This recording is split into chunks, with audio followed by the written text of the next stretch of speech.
来乡亲啊，继续来看中油炼制事业部的前执行长下做痴汉，涉嫌甲厂商收钱。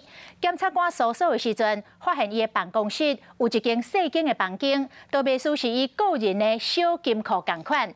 除了有礼品、有洋酒，搁藏现金2700多万。也毋过这痴汉自头到尾拢无承认家己的罪行，所以检察官是请法官甲判重刑，地方法院嘛裁定收押禁见。我们这燃烧是没有臭味，只有燃烧。过去将在互媒体采访，伊是台湾中油炼制事业部前执行长痴汉，伊方逼食钱。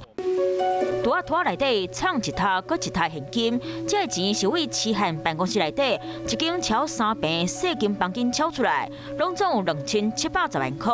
除了钱，搁有真侪礼品和洋酒，就亲像是个人的细金金库。那这钱煞是贪来。徐姓被告利用权位结党营私，提拔拉拢与其相投资亲信下属，那透过下属向厂商横征暴敛。根据检方调查，痴汉伫咧民国108年8月到111年做中油炼制部执行长，伊趁采购标案的机会向厂商收口笔赏。痴汉为中油基站开始点点做，优良的表现会倍奖金。坐去炼制部执行长，搁要摕到开无奖，想到也做贪钱官，嫌家己一年200多万的薪水伤少，就向投标厂商收口笔赏含红包。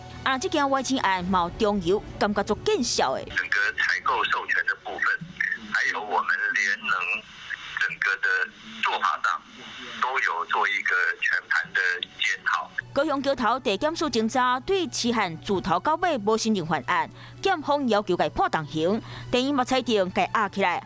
中油这件收2700万赚的违法的钱，嘛真做是公务人员有史以来现场方查扣上侪钱的经验。华视新闻看起来，赶快订阅我们的华视新闻 YouTube 频道，欢迎按赞、订阅、开启小铃铛，最新最及时的资讯要提供给你。